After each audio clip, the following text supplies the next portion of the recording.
I, Sasibhushan Tiwari, welcome you all. In this video, I'll present two simple questions on fluid mechanics.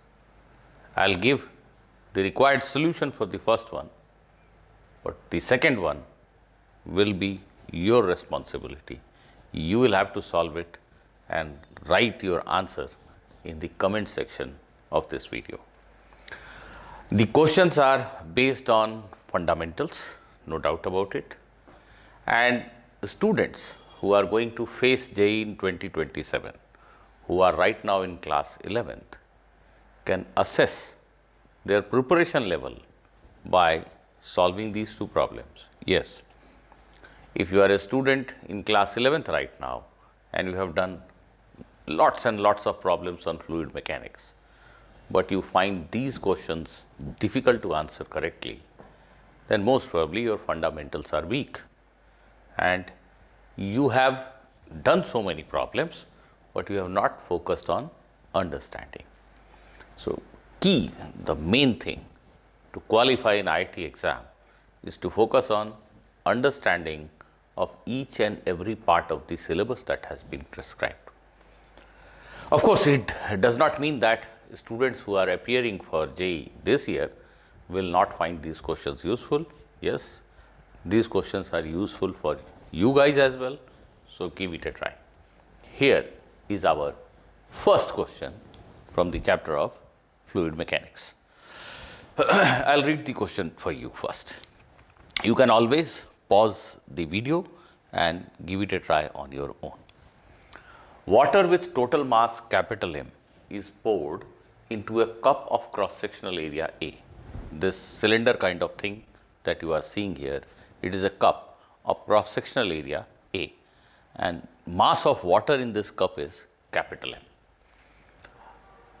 A block of mass small m, whose density is half that of water, is tied to a thin string as seen in the diagram.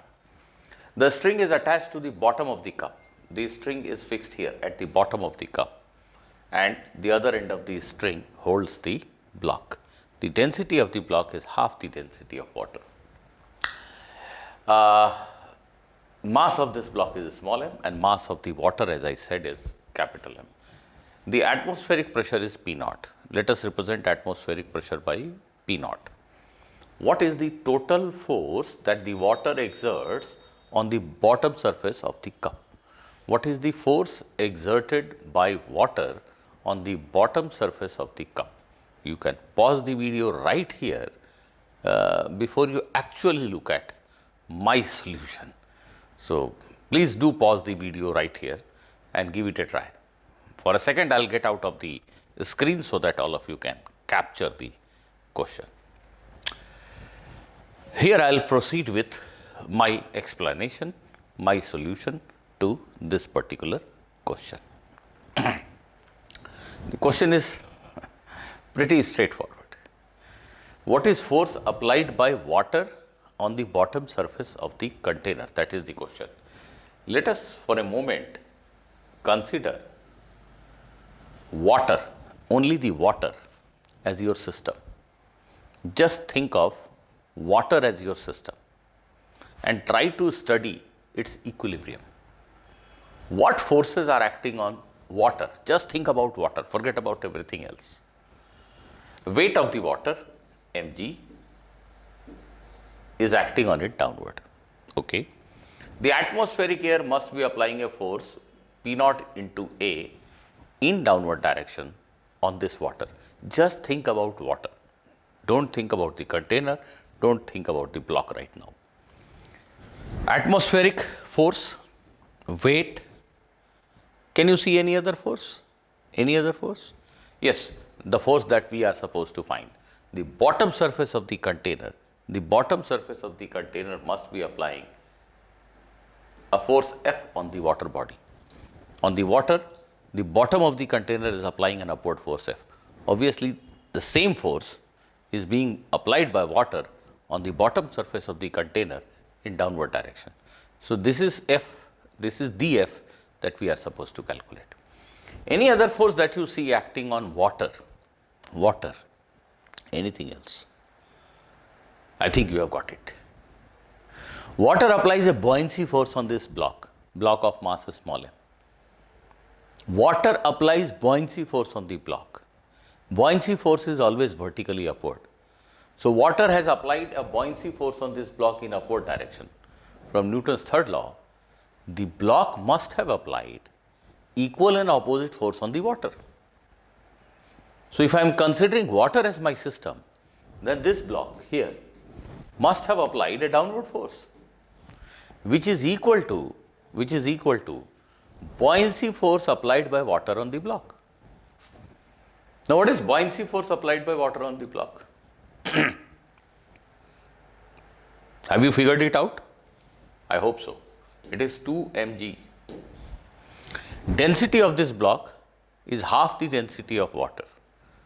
So, if you understand how to write buoyancy force, you will be able to understand that buoyancy force acting on this block due to water is twice its weight. Weight of this block will be written as volume of the block into density of the block into g. V into d is mass of the block, m into g is weight. And when it comes to writing the buoyancy force is volume of this block, density of water into g. It is given in the question that this rho is double the value of t.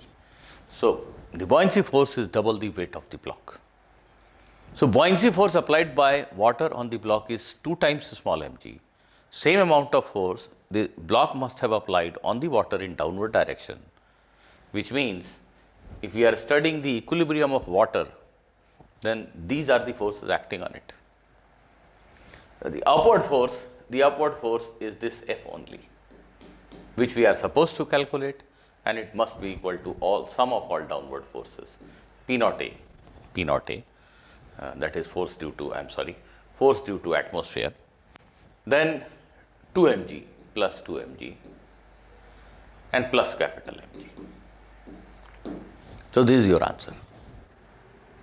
Got it? I hope so. The second question, which will be an assignment for all of you, and all of you should write your answer in the comment box, goes like this. 3 students, A, B and C. A, B and C are name of 3 students. 3 students A, B and C are each given identical airtight bags containing identical rocks and a large tub of water with a scale sitting on the bottom. There is a large tank of water, and at the bottom of the tank there is a weighing scale. You can take weight of anything by putting that object on that weighing scale. Each of the 3 students measures the weight of their bag and rock by putting the bag on the scale. That means all 3 students put their rock piece inside the bag, and then they keep the bag on the weighing scale, which is inside the water, and then they see the reading. But the 3 students follow slightly different processes. Student A closes the bag carefully so that there is no air inside. Student A ensures that she places the rock piece inside the bag and then removes all the air from the bag, and then she places the object, the bag, on the weighing scale. She gets a reading, let us say WA. Then student B fills the rest of the bag with water before closing it. What the student B does is, he keeps his rock piece in the bag, fills the entire bag with water, closes it, and then places it on the weighing scale. This student gets a reading WB. And the third student closes the bag loosely so that the bag contains some air. So he places the piece of stone inside the bag, allows some air to remain inside the bag, closes it, and then puts it on the weighing scale. The reading is WC. Who has the highest reading and who has the least? You have to tell how these 3 quantities rank. Which one is largest, which one is smallest. If you have any confusion, regarding how the bags are being weighed, then here is a diagram which will help you in understanding the question better. This is the diagram. This is a tub, right? It is filled with water, as you can see. Here is a weighing scale. This is a small thing. This is filled with water. This is a weighing scale.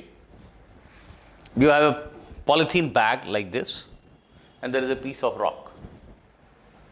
Now, first student ensures that there is no air inside this bag, and she puts this bag onto this weighing scale, gets a reading WA.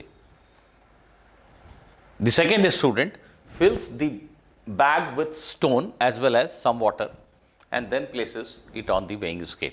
And the third student ensures that there is some air also inside the bag apart from the rock, and he places this bag on the weighing scale.